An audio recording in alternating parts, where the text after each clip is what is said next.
Red Zone TV kwali nga bulijjo webale kubanga okyagoberera Sebamulide Patrick Nzemberawo kubanga ate nkutuusaako mawulire no genkuleetedde olunaku olwaleero enkyalunako olwaleero genjagala atubeere nga ate tukeera nago nga bozenga okiraba gwampuliriza ng'abasajja bangi nnyo abakazi bangi nnyo okuva mu kibiina ekya NRM n'ebibiina ebirala nga bavaayo gwampuliriza ne bajoyininga His Excellency Robert Kyagulanyi Ssentamu n'ekibiina ekya National Unity Platform either olwa manifesto ye oba olwa ideologies ezenjawulo zayina mu byobufuzi bw'eggwanga erya Uganda. Gwampuliriza waliwo omusajja omu ono nga yeegasse ku bannayuganda abalala abasajja ab'amaanyi abavuddengayo ne bagamba nti wamaffe tusazeewo okujoyiningira ddala officially ekibiina ekya National Unity Platform ekikulemberwa His Excellency Robert Kyagulanyi Ssentamu. Kakati olunaku olwaleero njagala kubanga mukuwa bino byabadde olunaku lwaggulo omusajja ali mu bitundu by'Embale abadde musirikale wa poliisi era akoze mu gavumenti ya General Yoweri Kaguta Museveni okumalira ddala ebbanga wabula agamba nti ngenza okwetegereza ng'ekyamazima eno yewali omulamwa ng'eno ekyamazima abasajja be balumirirwa eggwanga ery'eggwanga erya Uganda. Kakati wuliriza ebigambo bye then nzije ate tubeere nga tweyongerayo mpola mpola. Mu butuufu oli mutuufu nnyo n'akaweereza mu gavumenti eya Museveni emyaka egiwerako mu busomesa naweerezaako emyaka 5 nga primary teacher, mu busirikale bwa poliisi nva kuweerezamu emyaka 26 ate mu sensitive office eno ya community liaison office ng'ekwasaganya abantu ba bulijjo ne poliisi. Naye kye nalabamu nga poliisi oba gavumenti eno teri transparent, etambuliza nnyo ebintu ebisinga ku bulimba. Lwakuba mu biseera bye mbeeredde mu poliisi nga ndi mu community liaison kimbeeredde kizibu nnyo okulaba nti okukyusa ekifaananyi ku ebyo abantu ba bulijjo bye balaba poliisi ng'ebakola, naye nga bw'ogenda ku radio olinga kati ali kusiga langi ennyumba etanaba kukubibwa ki pulasta. So nendaba nti mulimu okubiikirira ate tebali transparency ennyo. Naye n'ekirala abuse of human rights bwendabira ddala engeri gye babeera nga bali kukwatamu abantu ba bulijjo babakwata nga batali bannayuganda. Naye ogenda okulaba nga gwe bw'obeera bw'otunuulira omwogezi wa poliisi ng'ate kya ripooti nga kibeera kirala ku ekyo kikoze ekikoleddwa. Lwaki nkatiriza nti tebali transparent mu byonna, ne abuse of human rights. N'ekirala corruption yebadde olumba olusinga obungi, corruption yesinze okulya. Naye ate ekirala ne gavumenti yennyini ekozesa bukozesa ba poliisi, naye ng'okulya okulungi kubeera mu balala ng'agwe ate poliisi akola nnyo ng'ate osula wabi. Abaana ababoosi be bagenda ku ssomero endyambi naye nga bakutuma okulaba nti olwanyisa kaŋŋambe nti okutaataaganya abantu ba bulijjo ku koozi gye baliko ate nga ntuufu. Kyokyo kimu kyekyandeetera okuva bwe nalekuulira poliisi nendaba nti ndina okwesooga ekibiina kyendabye nti kirwanirira omuntu wa bulijjo.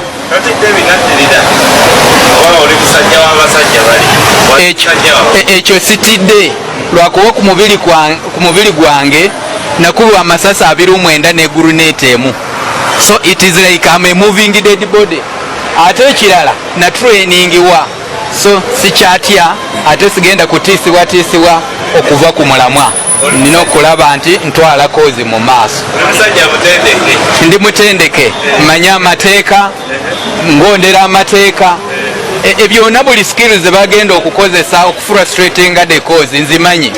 So ndirwedde nnyo, sigenda kukomandinga nga nviira mabega, naye ngenda kubeera mu maaso ku arrowhead point gye ngenda okubeerako okulaba nti tugukusa struggle.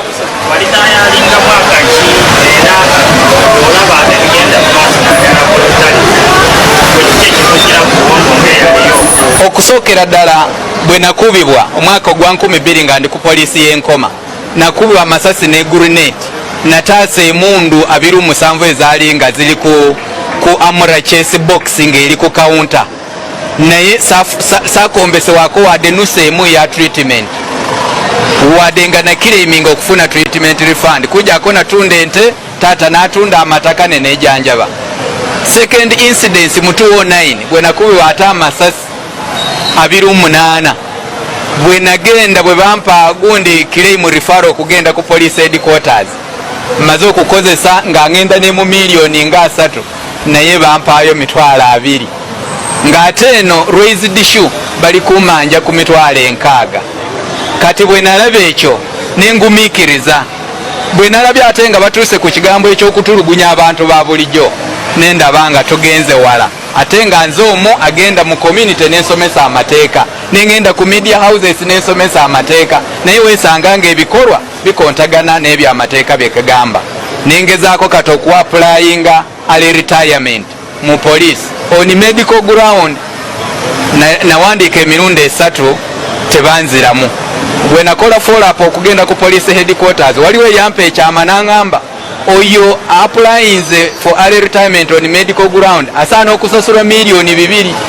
naye ate ng'ali ku retiringa ku normal age bali kumuwa miliyoni 12 ku 16 kati ana agenda kuwestinga the 200 million on you neŋŋamba ekitegeeza rates zaaffe endala tebatuwa bwe nakomawo nayingira ku kalaamu n'olupapula nempandiika resignation letter nembawo ebintu byabwe nenesigalira wadde sisasuddwa wadde omunwe gwa nusu neŋŋamba kasita katonda akyankuuma kandwanirire struggle gavumenti empya eyingire mu buyinza n'abo abaanasigalawo tulwanirire future yaabwe naddala abaana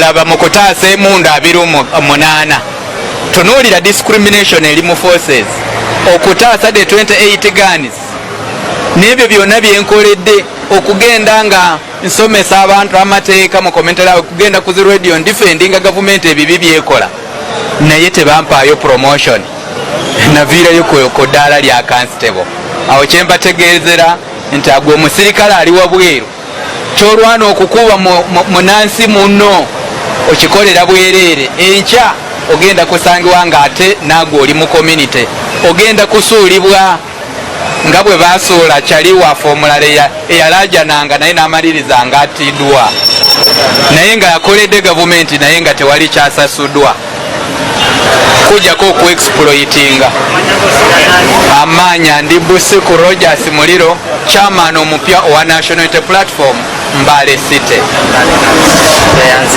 ye Busiku Rogers Muliro chairman omupya yakateekebwamu obwesigwe ate olwaleero bwenva okuyingirira mu office kama sina ndi Busiku Rogers Muliro ndi chairman omushaho walondewere nze chairman omupya Busiku Rogers yalondebwa abamemba ab'ekibiina kya NUP mu Mbale City okulaba nti mbakulembera mu struggle ne task ey'okola mobilization mu Mbale City omuli Yes, webale kubanga okyaliko oyo ye mwami gw'owulidde mu bigambo bye nga yaliko omusirikale owa Uganda Police Force era nga ali musirikale wa General Yoweri Kaguta Museveni wabula olw'ebikolobero olw'embeera olw'essuubi okubeera nti tewakyali omusajja yajoyininze ekibiina ekya National Unity Platform ate nga mukambwe nnyo era ebigambo biwulidde byenyinza okuba nga sijja kubeera nga nkuddiramu gwampuliriza ku mukuto gwa Red Zone TV. Nyongera okutegeeza gwe atambula naffe naddala gwe yasubscribinga kyokola kya mutawaana nnyo annyini ddala oba tanaba kuba ng'osubscribinga naawe nja kutuma kirira wansi awo olaba ekigambo subscribe kikwateko kwata kade ka notification ojja kuba nga ate tomisinga nsonga yonna. Sebambulidde Patrick nze mbeeranga wano okubeera nga ate nkutuusako ensonga nga bwe ziba zitambudde. Kakati amawulire nnamangi updates nningi nnyo naddala ezikwata ku nsonga ez'enkyukakyuka wabula weekumire ku mukutu guno olunaku olwaleero byonna ogenda kubanga obimanya. Jjukira ekibiina ekya National Unity Platform ekitongole kya Uganda Police oluvannyuma lw'okufuna okutya olwannamungi w'omuntu abadde ajja okulaba His Excellency Robert Kyagulanyi Ssentamu gy'abadde atambulira abasajja baayimiriza entambula za His Excellency Robert Kyagulanyi Ssentamu. Kati n'ebyo tugenda kubyogerako. Bannayuganda balina endowooza zaabwe mukutu gwa Red Zone TV byonna ogenda kuba ng'obifuna weekumire ku mukutu guno nzije ate tubeere nga tweyongerayo n'ensonga ezo. Assalamu alaikum wa rahmatullahi wa barakatuh. Amanya n'eddoboozi Haji Abdul omusomi w'eddua nkola ku nsonga ez'enjawulo emirimu nga gikutataganyeko ebyenfuna byo nga bidobonkanye ne oba oli bweru wa ggwanga emirimu gya kucankalanako jangu kusomere ku dduwa okubeda nedda edduwa zaabaawo edduwa zisomebwa omuntu n'oterezebwa mu mbeera yonna ebadde ekwesibyeko ekusibyeko akanyaaga. Nina ekyoto kye nsobola okukumira wadde oli bweru wa ggwanga nga toli kumpi wano n'ofuna omukisa ogwo nawe n'osomerwako ku dduwa nga nkuteddeko n'akabaani, Allah ajja kukusaasira, ajja kwanukula. Kuba ku nnamba yange y'essimu 0752 44 71 56 ne ku WhatsApp kwendi mpereza obubaka sobole okukuyamba. Assalamu alaikum warahmatullahi wabarakatuh.